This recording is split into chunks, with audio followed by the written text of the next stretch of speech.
സംസ്ഥാന സർക്കാരിനെയും പിണറായി വിജയനെയും CPM-നെയും ഒക്കെ തന്നെ പ്രതിരോധത്തിലാക്കി നിർത്തിയിരിക്കുന്ന ഒന്നാണ് ശബരിമല.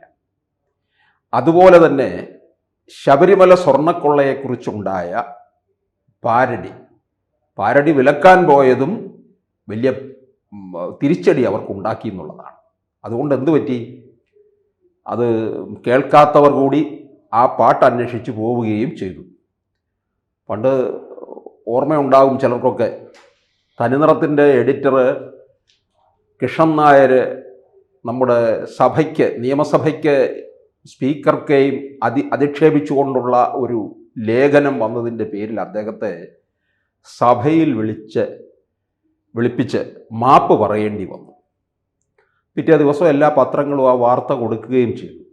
തനിനിറം ഏത് തരത്തിൽ കൊടുത്തു എന്ന് ചോദിച്ചാൽ, ആ എഡിറ്റോറിയൽ തനിനിറത്തിൻ്റെ ആദ്യ പേജിൽ ഒന്നുകൂടി പ്രസിദ്ധീകരിച്ച്, ഈ എഡിറ്റോറിയൽ പ്രസിദ്ധീകരിച്ചതിന് എനിക്ക് സഭയിൽ മാപ്പ് പറയേണ്ടി വന്നു എന്നും കൂടി കൊടുത്തു.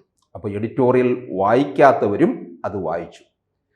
അപ്പോൾ ഈ പാരഡി കേൾക്കാത്തവരും അറിയാത്തവരും ഇല്ല എന്ന് തന്നെ പറയാം. ഇപ്പോൾ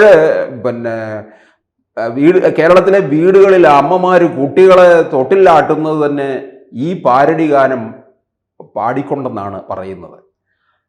മലപ്പുറം ഭാഗത്തുള്ള ഒരു മുസ്ലിം സമുദായത്തിൽപ്പെട്ട കുഞ്ഞബ്ദുള്ളയാണല്ലോ ഈ പാരഡി ഗാനം രചിച്ചതും ആലപിച്ചതും ഒക്കെ തന്നെ.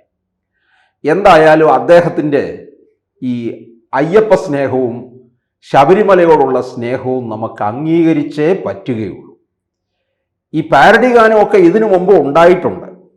1952 തെരഞ്ഞെടുപ്പിൽ അന്നത്തെ കോൺഗ്രസ് നേതാവ് പനമ്പള്ളി ഗോവിന്ദമേനോന് എതിരെ കമ്മ്യൂണിസ്റ്റുകാർ ഇറക്കിയ ഒരു പാരഡി ഗാനമുണ്ട്. പഞ്ചാര വാങ്ങുവാൻ ബോംബെക്ക് അയക്കാൻ ഞാൻ 5.5 ഗോവിന്ദ ഓടിവായോ എന്നുള്ളതാണ്. ഇത് ജീവിത നൗക എന്ന സിനിമയിലെ ആനത്തലയോളം വെണ്ണതരാമട അനന്ത ശ്രീകൃഷ്ണ എന്ന ഗാനത്തിൻ്റെ ഒരു പാരഡിയാണ്. ഇപ്പോൾ നമ്മളിപ്പം ശബരിമലയിലെ സ്വർണ്ണക്കൊള്ളയെ അതിന് പാരഡിയായിട്ട് വന്നിരിക്കുന്നത് നമ്മുടെ വീരമണി രാജു പാടിയിരിക്കുന്ന പള്ളിക്കെട്ട് ശബരിമലയ്ക്ക് എന്നുള്ള വളരെ ഹിറ്റായിട്ടുള്ള ഗാനത്തിനാണ്.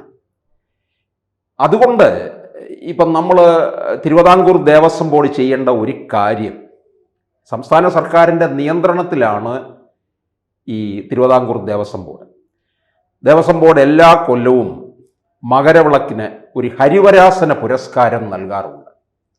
അത് എന്തിനെന്ന് ചോദിച്ചാൽ, സംഗീതത്തിലൂടെ ശബരിമലയ്ക്ക് സംഭാവന ചെയ്തവരെ അവരെ ആദരിക്കുകയാണ്. സംഗീതത്തിലൂടെ ശബരിമലയ്ക്ക് സംഭാവന ചെയ്തവരെ. അത് 2012 ഈ ഹരിവരാസന പുരസ്കാരം ഏർപ്പെടുത്തുന്നത്. അത് ആദ്യം കൊടുക്കുന്നത് നമ്മുടെ ഗാനഗന്ധർവനായ യേശുദാസിനാണ്.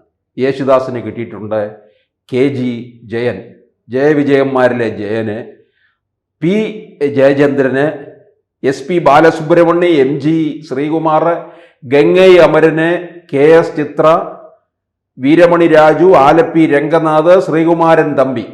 ഇനി ഇക്കൊല്ലത്തെ അവാർഡ് ഈ മകരവിളക്ക് സമയത്തെ അടുപ്പിച്ചായിരിക്കും പ്രഖ്യാപിക്കുക.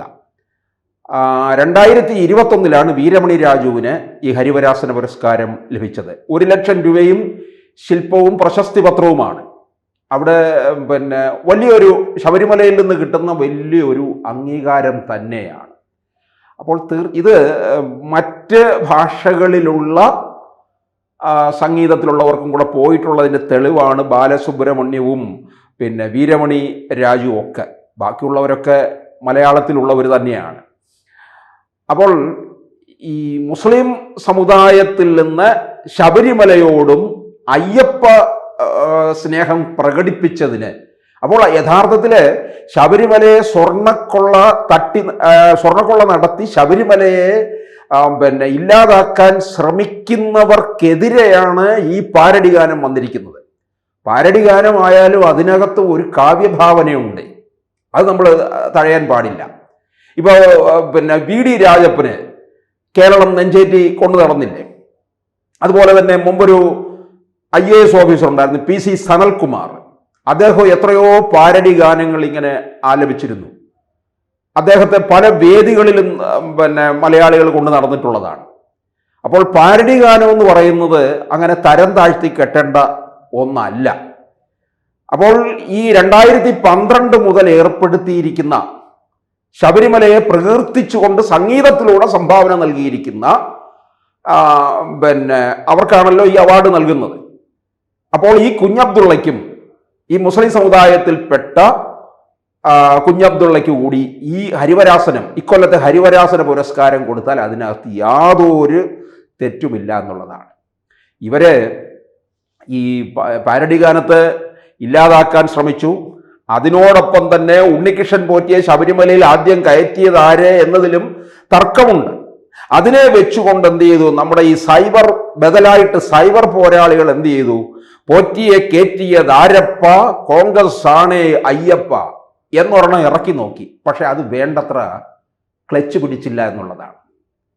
ഇത് ഈ പാരഡി ഗാനം വിലക്കിയ സമയത്താണ് ഇവിടെ തിരുവനന്തപുരത്ത് അന്താരാഷ്ട്ര ചലച്ചിത്രോത്സവം നടക്കുന്നത്.